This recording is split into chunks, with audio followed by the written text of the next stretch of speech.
عليكم ورحمة الله وبركاته. maanta waad qadadiina waa inoo diyaara miskan oo saaran waxaynu kaga soo tuuraynaa bariis iyo hilib. soo dhawaada abaayayaal iyo aboowayaalba. maanta waxaan soo kariyey faahfaah. digsigan waxaan kusoo shubanayaa basal aan jarjaray. bariis ayaan ku dalacayaa aad iyo aad iyo aad u macaan oo aad markii la cunayay maasha allah laga yaabay. markaas soo dhawaada basasha waan inoo soo caseeyey, waan soo walaaqaya, waan soo cascasaynayaa.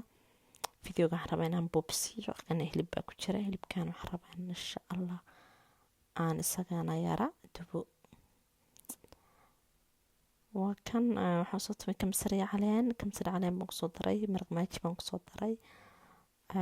intaas aan isku yara shaaxidanayaa, aan isku yara walaaqayaa. maraqa digaag maxaa la yidhaha mise maraq maaji. basashii markay soo yara casaatee toontii kamsarada, ana toontii kamsarada waaba tumaaba tibiya mooyaa u qaata. bariiskan soo dhaqan yara radiyey, wax kale laguma shubayo. waxaan ku daray isagun sidoo kalena xawaaji baan ku daray. xawaajigeedeen ma duubin, laba xawaaji kale noocana waan ku daray. waan isku soo yara shaaxidinayaa, waxoogaa maan isku yara shiilayaa. markaan isku yara shiilana waan biyeyn doonaa. maraqaas ayaan kusoo biyeynayaa oo hilibka.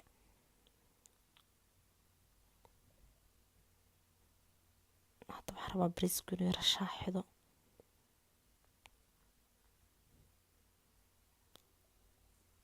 waxaynoo yaala hilibkii iyo maraqaan ku shubayaa. kabacdina hilibkii intii kale kamarada iga baxsatay. kamarami hilibkii baan soo dubaya, waan dubayaa hilibka. waxoogaa waan yaraa casaynayaa, laakiin waa casaanaa waxbaba lagu darin milix mooyaane oo la yara dubaayo. bariiskani waa bariis aad iyo aad u macaan oo bariisyada miyiga lagu karsadaa. bariis reer miyi weeyaan, weligaa bariis baadiye ma cunta. bariis baadiye waa kan. markaas bariiska xaggaas inoo karkarayaa. alaabtii oo dhan waan kusoo daray wixiisii jag daboolkiisaan jag ku siiyey. hilibkana waxoogaa waan yara cas dubayaa. cuntadan maasha allah macaankeeda waa la iska qaban kari waayey. intaan haysan allaha siiya, inta haysatana allah u barakeeyo iyo anagaba maasha allah.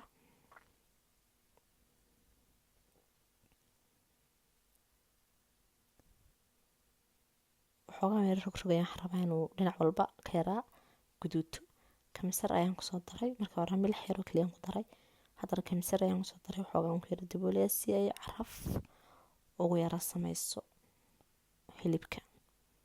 kamsartaasaan ku yara daboolayaa. basbaas ayaan soo shiiday, kadibna basbaaskaan soo shiidayaa. bariiska iyo hilibka ayaan kasoo tuurayaa. dee waa lagu qadeynaya, caloolo badan baa duceynaya. idinkuna hadday soo duceeyay ducada kusoo kaaba. bariiskana waa kaas, in yar baa u dhiman. soo dhawaada saaxiibayaal, maasha allah tabaarakallah. bariiskii wuu bislaaday aad iyo aad iyo aad buu waxaan kuray u macaan yahay. waa kaas kamsar, waxoogaa kamsaraha dusha ka muuqmuuqata, laakiin waxaan ka reebreebayaa. waan kasoo guray saxankayga. waxaan kuray aniga horleeya baan ka wadaa. waxaan kuray qofka u horeysa ah saxankayga baan kusoo gurtay. waa furfur maasha allah tabaarakallah, uu macaan yahay. ma laga sheekeyn karo baan kuray, ma laga sheekeyn karo. hilibkiina waa kaa. hilibka waan dubay, wax kale kuma daray, milix yar baan ku daray. kabacdina waan soo shaaxidiyey, waan yara dubay. adigu waa iska bariis yaroo yara cad iyo hilib yaroo hadaan hilib cad u lahayn la yara casi iyo wax yaroo iska simbala weeyaan. qadadan waxaa la yidhaha qada fudud oo simbala, simple and delicious. kas basbas cagaarna waan soo shiiday. maasha allah tabaarakallah, macaankeeda waxaan ku ma malayn kartid. asxaabteeda qaaliga qadadii wataa saxa wahana. intaan haysanaa allaha siiya, inta haysatana allaha u barakeeyo. janaalkayga subscribe saara, like iyo commentina ii soo qora. assalaamu calaykum waraxmatullaahi wabarakaatu.